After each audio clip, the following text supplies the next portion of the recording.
बिस्मिल्लाहिर्रहमानिर्रहीम। अस्सलाम वालेकुम। गदीर खम और हदीस सकलैन।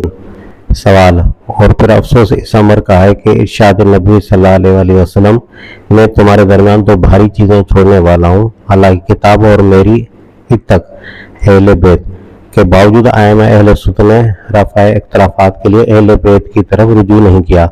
हालांकि इमाम आज़म और इमाम मालिक इमाम जाफ़र सादिक के मुआसिर भी थे। इसी तरह रसूलुल्लाह सल्लल्लाहु अलैहि वसल्लम के घर वालों को छोड़कर दिन के सारे काम को गैर अहले बैत पर मुनहसर कर दिया गया और मसाइल दीन में अहले बैत से तमस्सुक करना दरकिनार उनसे अहादीस तक नहीं रिवायत की गई। हालांकि बकौल घर वाला घर के मामले को ज़्यादा जानता है। दीन का असल मकसद आइम्मा अहले बैत है। इमाम अबू हनीफा व इमाम मालिक का इन्हिसार महज रवायात पर था। बरक्स उसके इमाम जाफ़र सादिक ने अपने वालिद इमाम बाकर को, उन्होंने ज़ैनुलआबिदीन को और उन्होंने हुसैन को अपनी आंखों से देखा था कि वो क़याम में कैसे खड़े होते थे। सुनी हुई बात, देखी हुई बात की मानद कहाँ हो सकती है? आइम्मा अहले बैत की तरफ इसी अदम रुजू का नतीजा है जो अहले सुन्नत के इख्तिलाफात की शक्ल में रूनुमा हुआ है।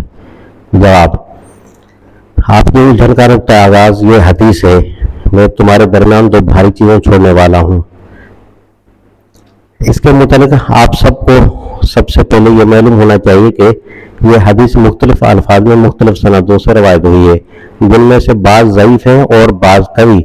सबसे ज़्यादा कवी सनद और तफसील के साथ जो रवायत आई है वो हज़रत ज़ैद बिन अरकम से मुस्लिम में मरवी है।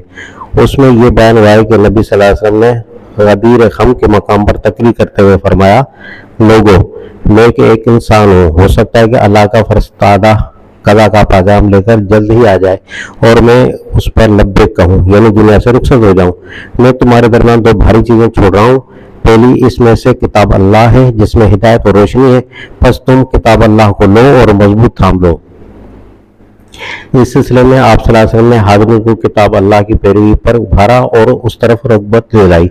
फिर फरमाया, और दूसरी चीज़ मेरे अहले बैत हैं, मैं अपने अहले बैत के मामले में तुमको अल्लाह की याद दिलाता हूँ।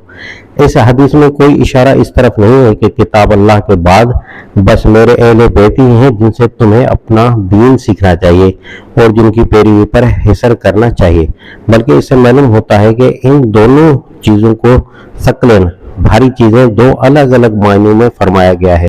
किताब अल्लाह इसलिए भारी चीज़ है कि वही हिदायत का सरचश्मा है और उसे छोड़ना या उससे मुनहरफ हो जाना तबाही व ज़लालत का मौजूब है। और अहले बैत को भारी इसलिए फरमाया गया है कि हमेशा अकाबर इंसानी के अहले बैत उनके पूर्वों के लिए सख्त वजह आजमाइश साबित हुए हैं।